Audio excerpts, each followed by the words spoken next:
جی السلام علیکم ورحمۃ اللہ۔ ان للہ و ان الیہ راجعون۔ اسد یہ بہت افسوسناک صورتحال ہے جس طرح کے تبصرے یہ لوگ کر رہے ہیں، اور ان کو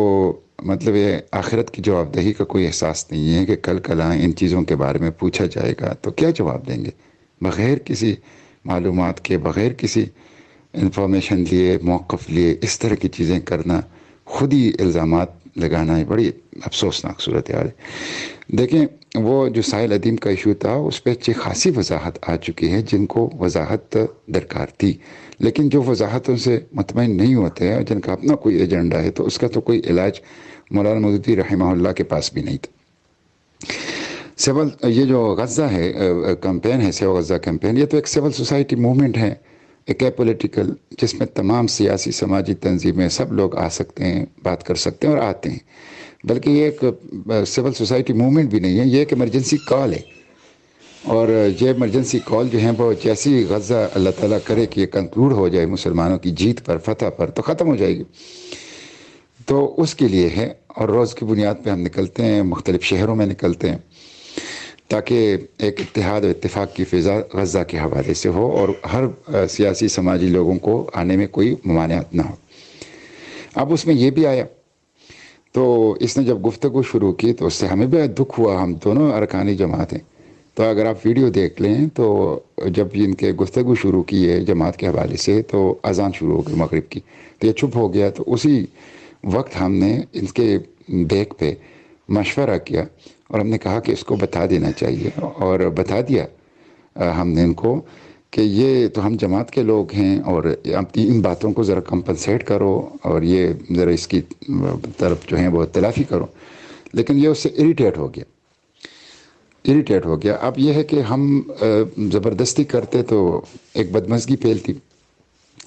اور وہ بدمزگی کئی حوالوں سے درست نہیں تھی۔ ایک تو یہ سیو غزہ جو کمپین ہے غزہ کی، اس حوالے سے کہ ایک اتحاد و اتفاق کی فضا، پوری انٹرنیشنل میڈیا کڑی تھی، نیشنل میڈیا کڑی، تمام سیاسی جماعتوں کے لوگ آتے ہیں اس میں، لیڈرشپ آتی ہے اس میں،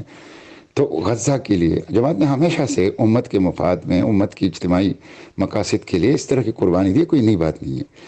دوسرا جو ہے وہ خود یہ بندہ جماعت سے بہت دور ہو جاتا، مجھے یقین ہے کہ انشاءاللہ ہم ان کے پاس جائیں گے، ان کو دعوت دیں گے اور ان کو جو غلط فہمیاں اس کو دور کریں گے اور ان کو جماعت کے بارے میں انشاءاللہ سمجھائیں گے، اور مجھے امید ہے کہ ایک لاجیکل بندہ ہے اور سمجھ جائے گا۔ اسی طرح جو ہے وہ یہ صورتحال جو باقی لوگ آتے ہیں اس کیمپین میں ان کے لیے بھی ایک رکاوٹ بن جاتی، تو یہ صورتحال تھی۔ لیکن وہیں پہ جب انہوں نے تقریر ختم کی، مغرب کی نماز ہوئی، اور اسی جگہ پہ حمیرہ نے بڑی ڈیٹیل سے بات کو سمجھایا، تو میرا خیال یہ ہے کہ یہ تو کوئی خاص بات نہیں ہے۔ ابھی مولانا مودودی رحمہ اللہ جس مسجد میں نماز پڑھتے تھے، اسی مسجد کے ممبر سے ان کو اور ان کی پارٹی کو برا بلا کہا جاتا، انہوں نے تو کبھی اٹھ کے احتجاج نہیں کیا، مائک نہیں لیا، ہاتھ نہیں چلایا، بلکہ انہیں تو وہاں جانا بند بھی نہیں کیا۔ آپ حمیرہ مودودی کی کتاب میں پڑھ لیں کہ وہ کہہ رہے ہیں کہ ایک دفعہ میرے بھائی والد صاحب کے ساتھ جمعے کی نماز سے آئے تو میرے بھائی بہت ہنس رہے تھے، اور میرے والد صاحب جو تھے ان کو غصہ تھے، تو وہ یہ تھا کہ وہاں پہ جو مولانا صاحب تھے اس نے تقریر کی تھی کہ مودودی اگر مر جائے اور اس کے قبر پہ گھاس اگائے اور وہ گھاس کوئی جانور کھائے تو حلال نہیں ہے، تو کہتے ہیں میرے بھائی اس میں بہت ہنس رہے تھے، تو ابو اس کو غصہ ہو رہے تھے۔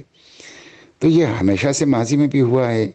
اور دعوت کے لوگوں کے لیے تو وسعت قلبی، وسعت ظرفی ہونی چاہیے۔ انشاءاللہ ہم ان کے پاس جائیں گے، ان کو سمجھائیں گے، ان کو پھر بلائیں گے اس کے بعد، اور اس طرح کے لوگ جو معاشرے میں کوئی وزن رکھتے ہیں ان تک مثبت پازیٹیو انداز سے، نہ کہ اریٹیٹ کر کے، نہ کہ مخالفانہ انداز سے اس کو دعوت انشاءاللہ پہنچائیں گے اور ان کی غلط فہمیاں دور کریں گے۔ تو یہ انبیاء کا طریقہ ہے، مولانا مودودی رحمہ اللہ نے ہمیں یہی طریقہ سکھایا ہے، ایسا کوئی بات نہیں ہے کہ ہم، یعنی آپ دیکھیں میں اور میری اہلیہ دونوں صوبے کی مطلب ذمہ دار رہ چکے ہیں جماعت اسلامی کے، اور اسلامی جمعیت طلبہ پاکستان کے دونوں ناظم اعلیٰ رہے ہیں، اور ہم نے ساری عمر فی سبیل اللہ اس تحریک میں اپنے لیے اس کو ایک اعزاز سمجھتے ہیں، اللہ کا خصوصی کرم سمجھتے ہیں۔ اس پہ مطلب یہ ہے کہ سچی بات یہ ہے کہ ہم شکر ادا نہیں کر سکتے کہ ہم سے یہ کام لیا گیا ہے۔ تو اب ایک واقعہ جو ہوا اور اس میں ہمارا ایک نقطہ نظر دوسرا تھا، اور وہ دوسرا میں نے آپ کو واضح کر دیا کہ یہی تھا کہ دعوت اور مستقبل کے حوالے سے اور اس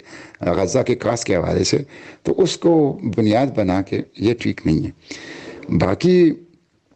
مجھے جہاں پروگرام کی دعوت ملتی ہے میں جاتا ہوں، اور